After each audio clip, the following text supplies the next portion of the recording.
So coming into this chapter, we see Flashy Flash facing off against Sonic. This is because in the previous chapter, Sonic had challenged Flashy Flash to a duel. This is of course on the behalf of the Heavenly Ninja Party. Like Sonic and Flashy Flash, they come from graduating classes of the Ninja Village and need Sonic as a part of their plan to lure Flashy Flash out. This is because the leader of the Ninja Village has awakened from his 15-year slumber after being defeated by Blast, two of which he was the former teammate of. They figured that Sonic is the best candidate for this because they both came from the same graduating class and that they were actually friends back in the day when they were kids in the Ninja Village. And before they fight, we actually go into another flashback of them as kids, seeing that Sonic actually helped Flashy Flash with his sword and blade training. It also turns out that they were both in Squad 5, which is like the failure category. And it's funny, of course, because they are the two strongest ninjas, essentially, to come out of the Ninja Village aside from Empty Void, aka the ninja leader. And despite going through the brutal training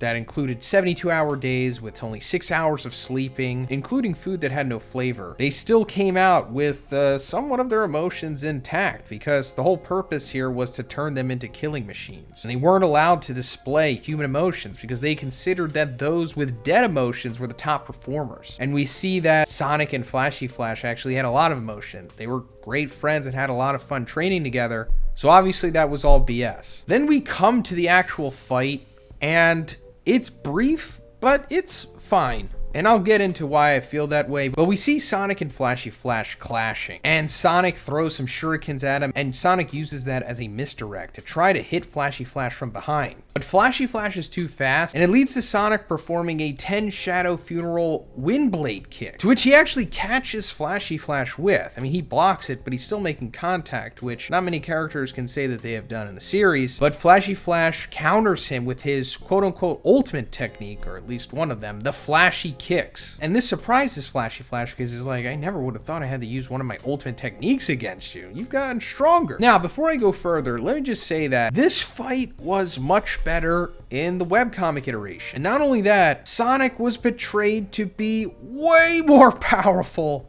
in that version. So I'm thinking that one probably had to pull the brakes back on that, because Flashy Flash didn't go through the crazy battle that he did in the manga in the webcomic. Like in the webcomic, he fought against Awakened Garo, and it was a pretty impressive battle, especially for its time. However, in the webcomic, we saw that Flashy Flash went against not only pseudo Awakened Garo, or whatever you want to call it, but he also fought Platinum S, a character who doesn't exist in the webcomic. And then of course they went on to have that iconic geometry time sequence. So yeah, I understand why one doesn't want to have Sonic going like toe-to-toe with Flashy Flash, because then Sonic would have to have some serious power creep behind him at that point. Like, I don't think Sonic is at the time geometry level yet. And that's fine, because there's time for him to get that strong. Because I talked about this in a video that I made last week, which is a follow-up to my previous chapter review, but I think that Sonic is possibly the son of Empty Void, aka the Ninja Village leader. And it's also possible that Empty Void was like an Esper, maybe, meaning that Sonic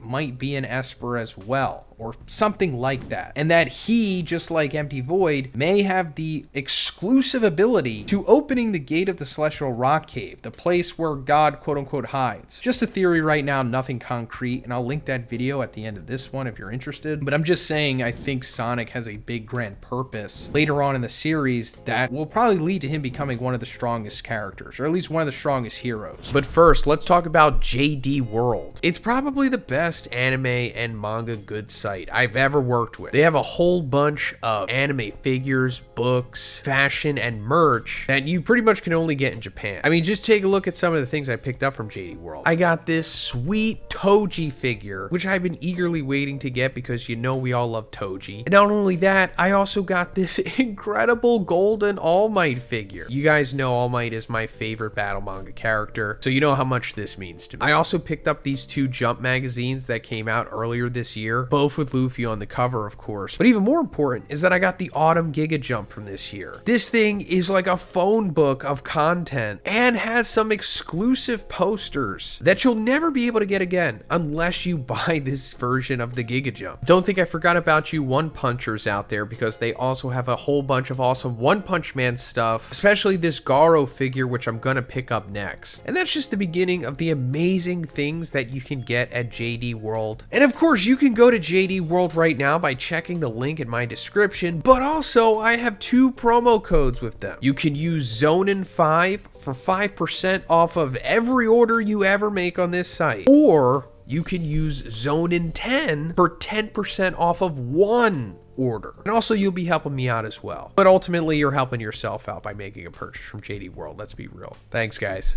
But anyway, after this, the Heavenly Ninja Party comes back, and they all like throw their swords at Flashy Flash, and one of them has like Zangetsu for some reason. But they're upset because Sonic wound up meeting with Flashy Flash at a location that they didn't agree on. Because in the previous chapter, we saw that in the flashback of Sonic and Flashy Flash, Sonic had like this grand dream of making his own ninja village. Almost like a ninja reform school or something, and he chose like a specific location for it on the map, and that's the location that he picked for Flashy Flash to have his duel with. And that, of course, is not the place that the Heavenly Ninja Party agreed to have Flashy Flash drawn out to. But Sonic comes back and speed blitzes through their crew, like shocking them. So I'll just put a pin in their shock here, because I'll get to it when they start hyping themselves up. But this is pretty impressive because Sonic survived the ultimate technique from Flashy Flash, the flashy kicks, with just some scuff marks. And this impresses Flashy, of course. He's like, he defended against the flashy kicks? Now, granted, Flashy Flash wasn't trying to straight up murder him, but still, like, just think about all the other characters who wouldn't be able to deal with that move. Plenty of S-Class heroes, plenty of dragon-level monsters. But after that, the Heavenly Ninja Party is like, oh yeah, well, we're just gonna execute you too. Every one of us is an extremely powerful elite ninja. I'm sure you realize how pointless it would be to try and take us all on, and maybe before I saw this chapter, I would have been more inclined to entertain this comment here, but considering that Sonic blitzed them and they were like shocked by it, I think that tells us all we need to know about how strong these guys are. I mean, I'm sure they're dragon level, but at this point, I'm pretty sure Flashy Flash could solo all of them, because remember,